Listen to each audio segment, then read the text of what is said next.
In Chapter 7, we begin looking at the periodic properties of the elements.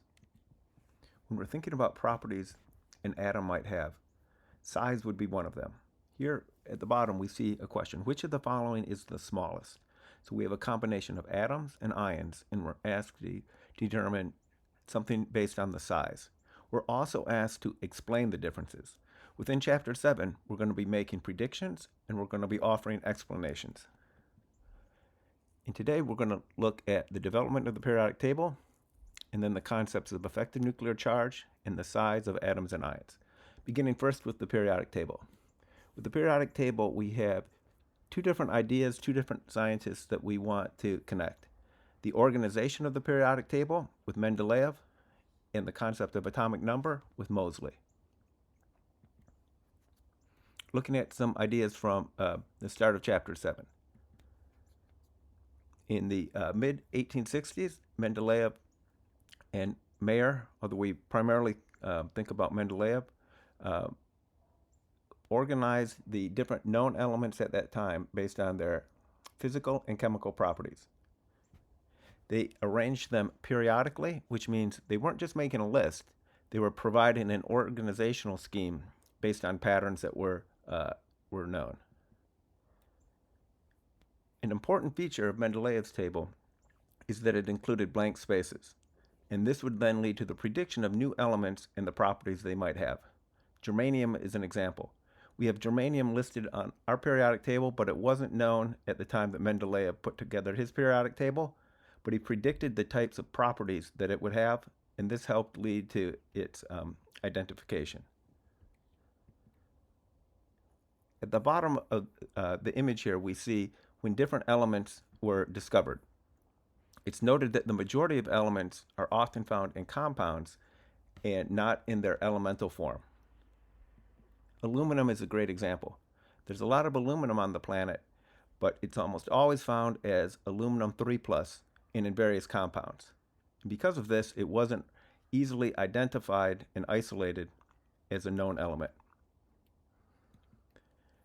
Here we see two different groups of elements, one on the right-hand side of the periodic table and one at the bottom. They're not on Mendeleev's periodic table. Take a quick second. Why do you think they were not on Mendeleev's table? The various noble gases, they are quite unreactive. So it's difficult to identify a gas. How would you identify it? Well, you might see that it reacts with other gases, other substances, and if you have ones that are quite unreactive, in a way they remain hidden. So those were not found on the Mendeleev's table from the 1860s. The ones at the bottom, those are all ones that have been synthesized. Those are all involved in nuclear reactions, so those certainly were not found on Mendeleev's table. So the table was organized there in the 1860s. This is an image of what his table looked like. Mendeleev could have used which of the following to group the elements? Electron configuration, boiling point, number of protons, or all of these? Take a second, discuss that. Let's share ideas. Which of these could Mendeleev have used?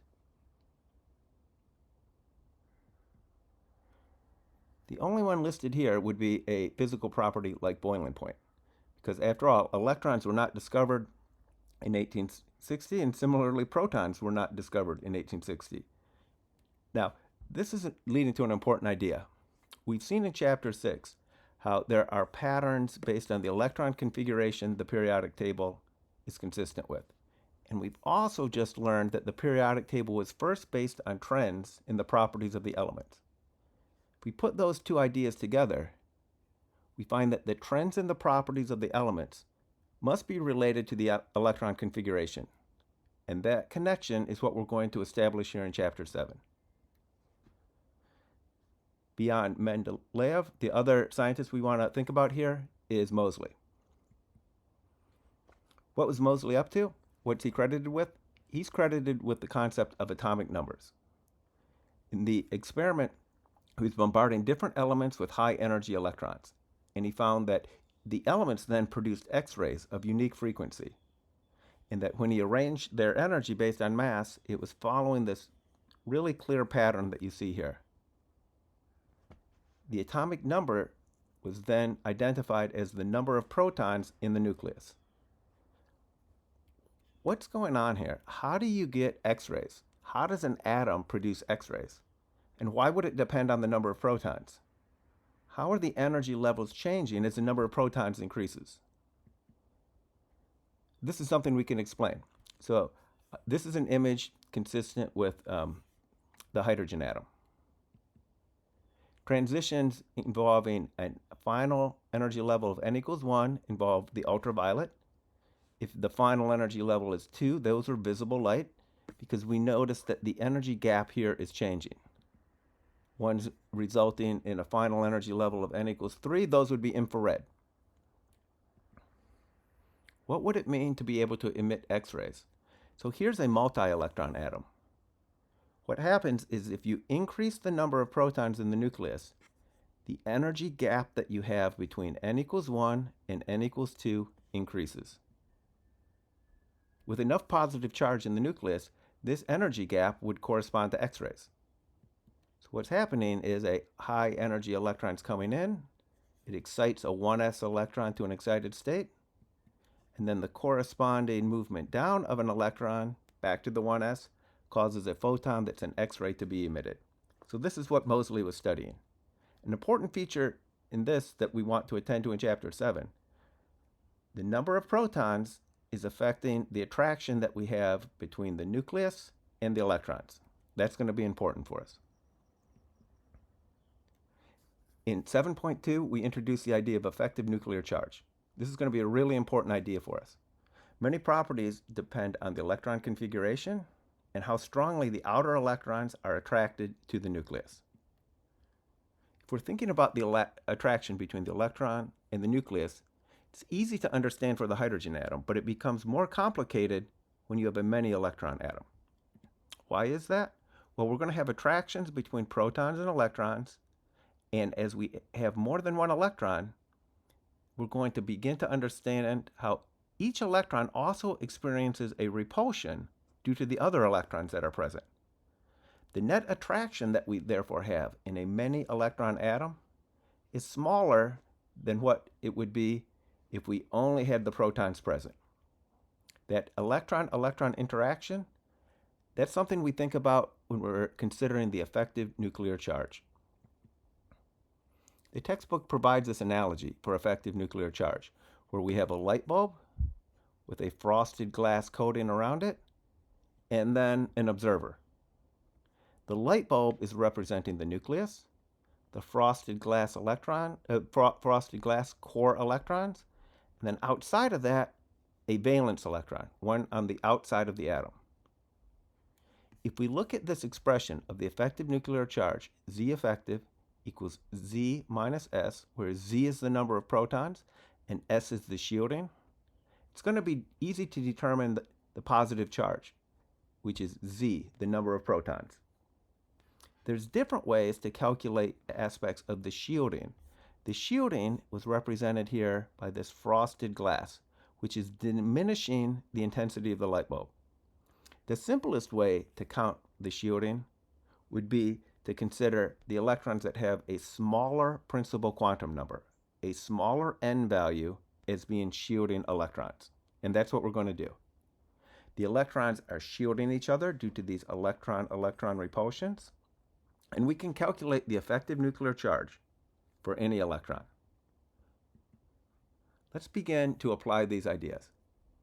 Consider the attraction between an electron and the nucleus in hydrogen, in helium, and in helium plus. Which one of these three has the stronger attractions? And importantly, what would be your reasoning? We're going to also then extend that to the question that we see here at the bottom. This is how we can begin to think about it. Hydrogen has one proton and one electron. Helium has two protons and two electrons. And helium plus, two protons and one electron. The blue arrows are showing attractions that can take place, and this red one, repulsion between the electrons.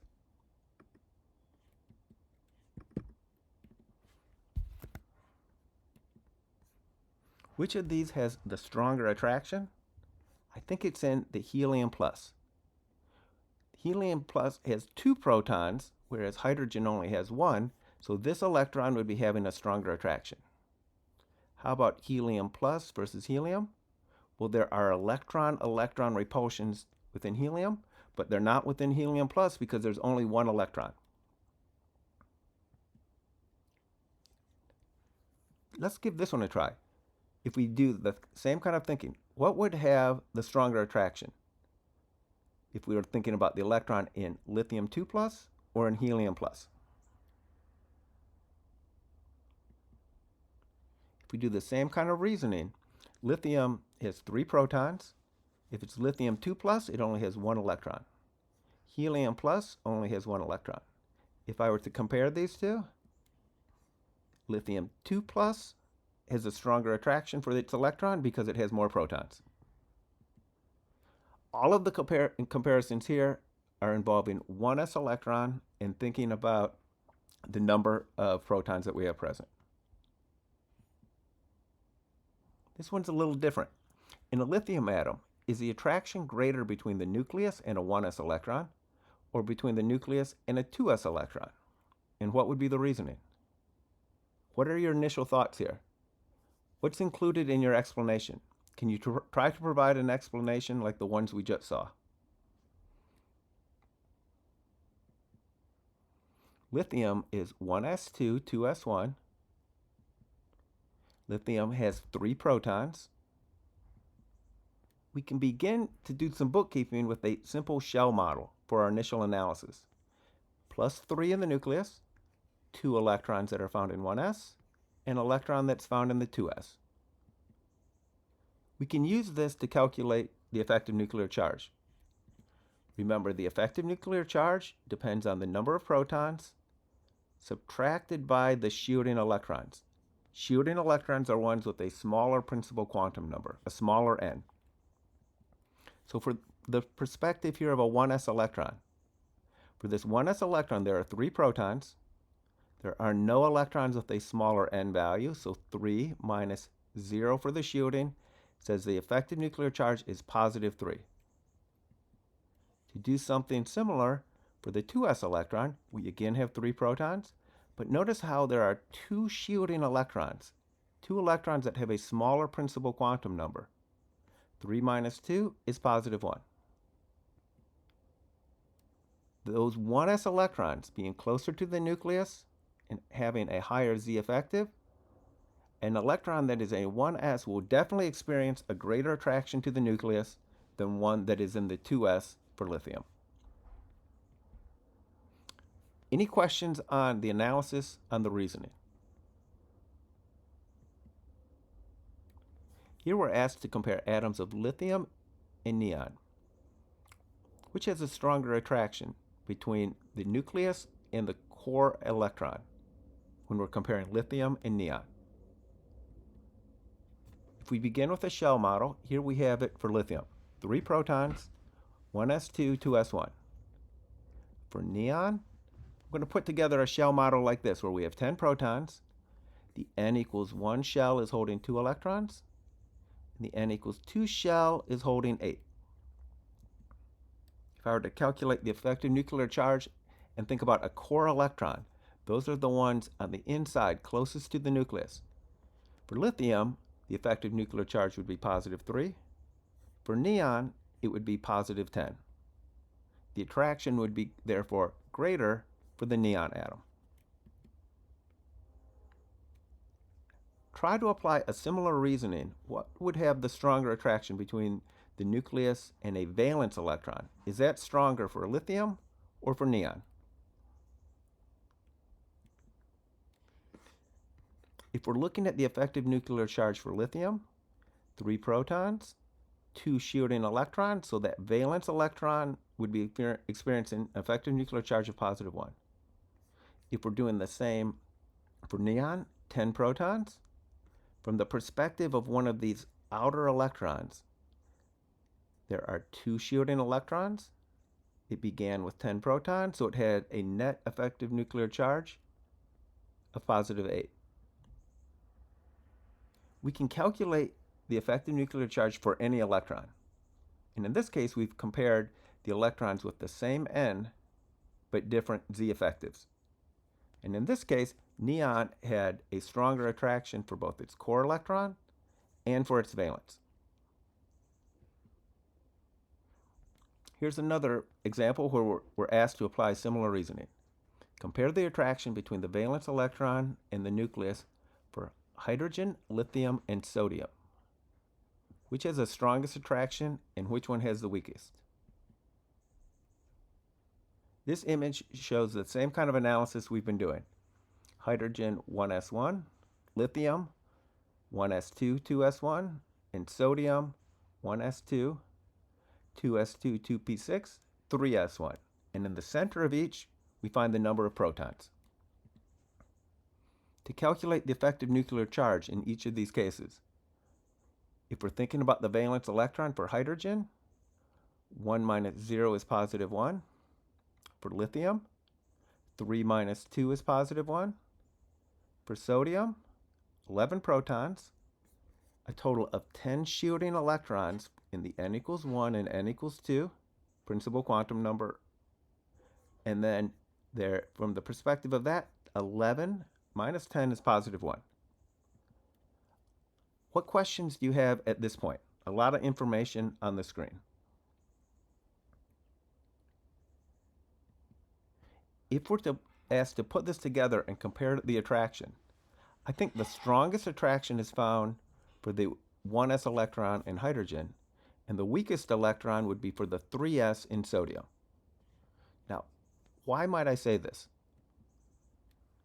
They have the same effective nuclear charge, but I think the force of the attraction is different.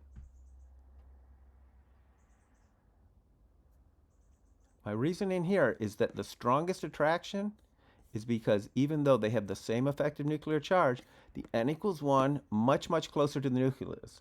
We're thinking about the charge and the distance.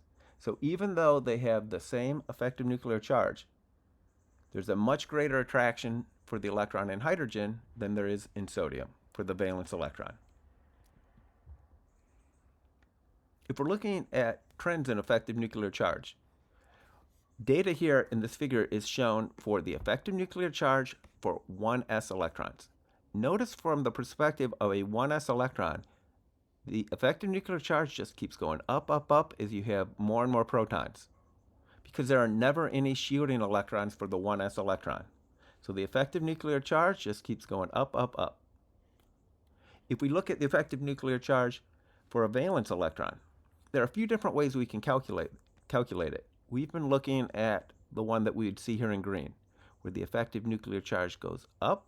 We've just calculated the effective nuclear charge for neon, and then notice how it starts over again. It goes back to an effective nuclear charge of 1 for sodium, and then it's going to rise once again.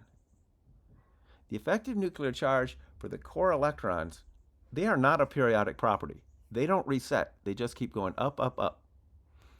The periodic property is the effective nuclear charge for the valence electrons, which reach a maximum with our noble gases and then start over with a low number for the alkali. This is really important. That's what a periodic property means. It means it goes in a particular direction and then it starts over. And that's what we find on the periodic table. So crucially, it means that the properties that we're going to be looking at, the reason they are periodic, it has to do with their effective nuclear charge. Size of the atoms and ions is an example. Here we see the radial probability distribution functions for hydrogen, helium plus, and lithium 2 plus. These are all hydrogen-like because they all have only one electron. In a simple shell model, I could look at hydrogen this way, helium plus, lithium 2 plus. They all just have one electron, but the radial probability functions notice how they're getting closer and closer to the nucleus. That's because there are more and more protons. So in my shell picture here, I would be drawing the shell getting closer and closer as the number of protons increases. If we're thinking about the size of atoms and ions, this is not a really clear concept, meaning we can't just pull out a ruler and measure the size. We often will think about the size, though, in terms of the bonding radius, where we would be able to measure the distance apart the two atoms are, and then sort of cut that in half and think about what that would mean for the individual size. If we're thinking about these sizes, then we see some really clear patterns consistent with the periodic table. If we think about what happens as we move from the top of the periodic table downward, there's this really clear pattern where the size is increasing, whether we look at this periodic table or the ones here. As we're moving downward, the size is getting bigger and bigger. What's going on there? Well, the outer electrons are in larger principal quantum numbers. Larger principal quantum number atomic orbitals, those are farther and farther from the nucleus. So that explains why as we move down the periodic table, there's a clear increase in the size. What happens if we go left to right on the periodic table? Notice there's a really clear contraction as we move in either of these images left to right as it's getting smaller and smaller. What's the explanation for that? Well, we're increasing the effective nuclear charge. As we move left to right, we're not changing the shielding electrons, but we have more and more protons, and that means that we have this contraction as we move left to right. So putting those ideas together, we would move left to right and it gets smaller and smaller and smaller. And then there's an increase as we occupy a larger principal quantum number. And then it gets smaller and smaller again as we move left to right, and then it increases again. What about if we're looking at the trends involving ions? One initial idea is that the anions are often larger than the cations that we find in ionic compounds. This is showing the left one as being the anion, the right one being the cation. If we look over here on this periodic table involving ions, we see that we have a lot of really big anions and smallish cations. If we were to compare lithium with lithium plus, the larger gray one corresponds to lithium. Lithium plus is smaller. Similar for sodium, where we have sodium and then sodium plus would be smaller. At the bottom, we see how the neutral elements become larger when they become anions. If we go from oxygen to oxygen 2-, chlorine to chlorine minus, cations we find compared to the neutral atom will always be smaller, and anions will always be larger. Well, how would we explain that? Cations are always smaller because removing electrons reduces the electron-electron repulsions. Those are unfavorable. Those are making the electrons move farther away. And if we're able to reduce those, we see a contraction closer to the nucleus. If we're adding electrons, we're increasing these electron-electron repulsions. And this then leads to a larger anion compared to the neutral atom. Now, when we're doing these comparisons, an important term for us is isoelectronic. If there are the same number of electrons, they are called isoelectronic.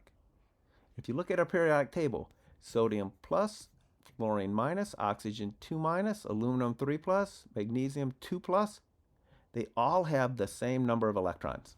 They all have 10 electrons. If we look at the data for their size, though, they are all different in size. They're all different, and they're following a very clear pattern. How can we explain this trend for isoelectronic ions? They have the same number of electrons, the same electron configuration, but if they have a different number of protons, that will affect their size. More protons will lead to a contraction in size. So in this case, they all have 10 electrons. The one that has only 8 protons is the largest. The one that has 13 protons is the smallest. Take a minute. Can you identify isoelectronic ions? Using the periodic table, could you determine this? And can you explain why they would have different sizes? Take a minute, share some ideas.